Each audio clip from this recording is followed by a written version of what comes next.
Hello and welcome to Spinster's Library. I'm Claudia and today I want to talk about The Bell Jar by Sylvia Plath. This novel is Sylvia Plath's only novel. It was first published in 1963 in the UK, but under a pseudonym, and then many years later in 1971 in the US. This is one of the books that I had planned to read this year. I talked about it in my start of the year TBR video. And in that video, I specifically said that even though it is described as a autobiographical or semi-autobiographical novel, I wanted to read the book and take it in as a novel rather than an account of the author's tragic life. After reading The Bell Jar, I have to take that back a little bit because it's very obvious from reading this book that you cannot detach the novel from the author's biography.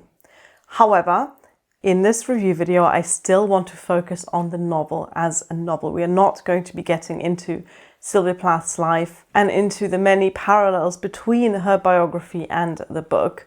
But if that's the sort of information you're after, then there is plenty of that on the internet, including almost every forward, introduction, afterword and discussion of this book anywhere. And still, I wanted to acknowledge that it's impossible to read this book and still pretend that it's not about her and her own experiences as a young woman. With that said, let's try and review the story, the plot, the characters, the prose, all of the things that make this book a truly incredible read. In the course of this review, we will be talking about some of the heavier issues featured in this book, including the topics that you'll see on the screen now.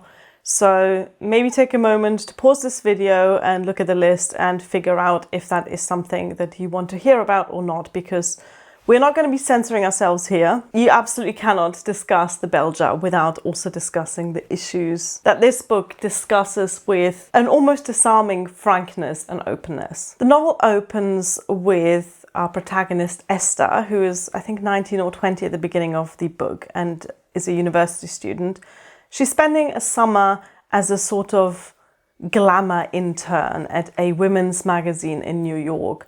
That means that half of her time is spent being paraded around New York while being photographed for what seems to be a sort of media conglomerate. So she and a group of other young women who have been picked for this internship are shown off to the media of New York. So she seems to be spending her time there partying and going to events a lot more than actually working for this women's magazine. Already in these early chapters, we see the protagonist struggling with what we now in the 21st century call imposter syndrome.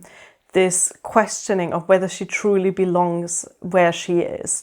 And by all the references in the book, we get the idea that Esther is a very bright, intelligent student who's found that things have come easy to her in life.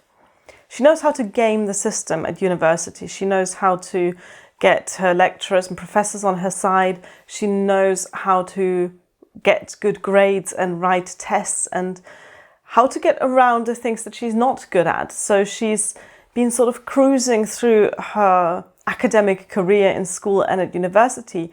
And at this point, she starts really wondering whether she belongs, whether it's fair that she is where she's at. And this is a question that's going to accompany her throughout the entire novel, this wondering, what am I going to do with my life? She has these fantasies, but none of them are truly something that you get the idea she's passionate about.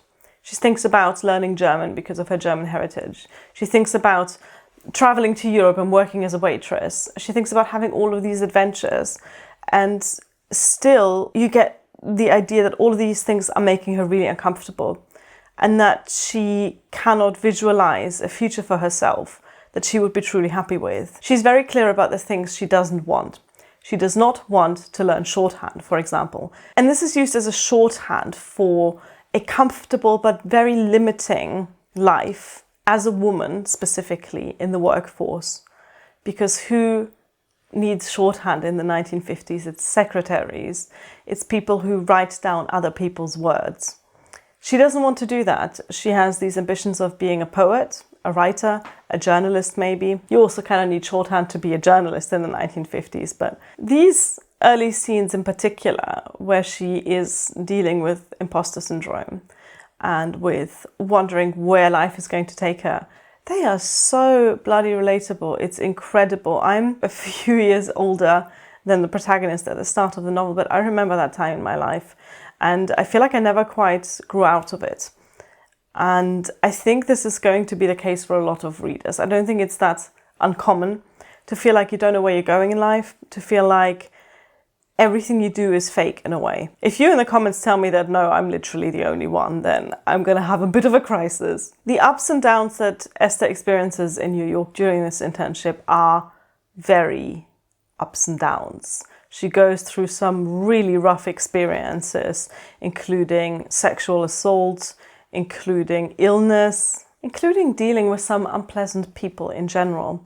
And at this point, the book reads like a very well written, but not uncommon coming of age story. In fact, what people don't talk about when they discuss this book is it's actually quite funny, in particular in the first half. The things that she experiences, like when she thinks she's dying of food poisoning, and you know, she might actually be dying of food poisoning.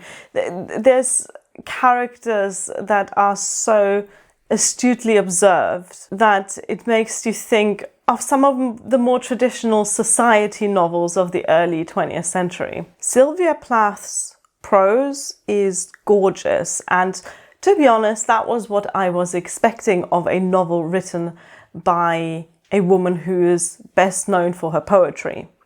She has a way with words, and reading this is a delight just in absorbing that language. But things come crashing down quite badly. After she returns from her summer in New York to find out that she's not been accepted to the university writing course that she'd applied to and that she'd sort of put all of her hopes on, Esther spirals very, very quickly into what we can very easily understand as a serious depression. This is where you can just tell how the language around mental health has changed since the 50s when the book is set, and since the 60s when the book was written. Esther is institutionalized in several different hospitals, clinics, and psychiatric institutions throughout the second part of the novel.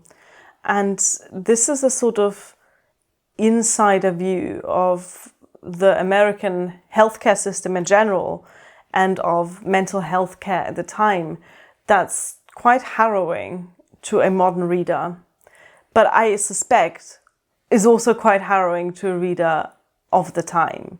It's just a really bleak, awful experience. And we need to bear in mind here, Esther is getting the best of mental health care. She has a sponsor, essentially.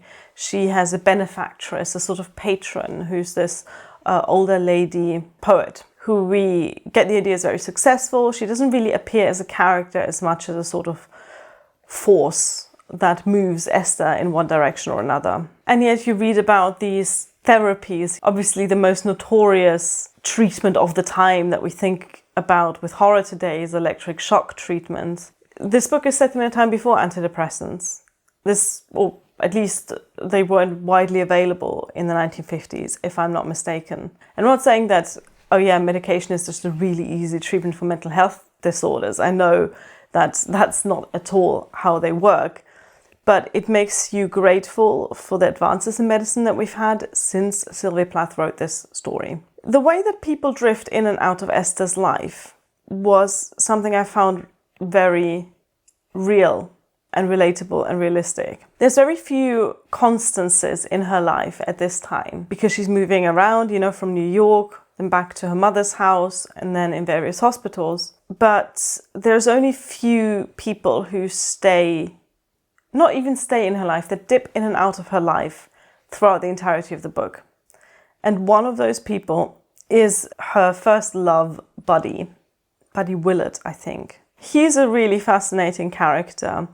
He is this successful medical student who gets everything in life. And his treatment of Esther is, as you can imagine, not great. He's a rich, arrogant, kind of a bully in 1950s America. He's also, I think, the archetype of how people reacted and how people discussed mental health issues and people with depression in that time. Other than Buddy, the only other constant in Esther's life is her mother. And again, she's someone who we don't really get to know well through the book. And that takes me right to the metaphor of the bell jar, which is used a few times in the book as an imagery of how depression makes you see the world. We are deeply inside Esther's head in the story. It is a first-person narrative. You see everything through her eyes. And she likens depression to a bell jar, to being trapped inside a bell jar, which is a metaphor that works really well because she describes how you're looking out at the world, but you see it distorted. She describes how the air inside the bell jar is stuffy and deprived of oxygen, how it's like being in the world but not a part of it. And so that's how you see the people in Esther's life in the book. You sort of see them, but you can't get a hold of them. You truly feel that lack of human connection between Esther and the vast majority of characters in the book. I honestly could go on about this for a very long time. But to take it back to the purpose of a book review, would I recommend you read this book? Pretty much not an unconditional yes. This is a book that deals with some really heavy topic and you need to be aware of that before you dive into it. But if you do make that decision, you will not regret it. This is one of the most stunning novels I've read in a while. The prose is absolutely beautiful. This is a book that if I was the sort to underline and annotate, which I'm not, then this would be very heavily underlined and annotated. It's a book I will definitely reread. It's a book that has a reputation, but it's a book that's much more than the sum of its parts. We know this as an autobiographical account of depression in 1950s America. It is all of that. It's also a coming-of-age story. It's also a story with a lot of slice of life scenes that are a joy to read. You know, the way that the character thinks about life, the way that her thoughts drift from one topic to another, and the way that she thinks about these topics. You just get the idea that you're reading about a really interesting person and you want to spend time in her head, even as her mental health declines more and more throughout the book. And that's my lasting impression of The Bell Jar, is that it's a book about someone that completely drew me into her world, even if that world was not very kind to her. Do you have anything to add? I guess we'll leave it at that then. Thank you for watching. You've never had imposter syndrome in your life, have you? Well, come on. What are you waiting for?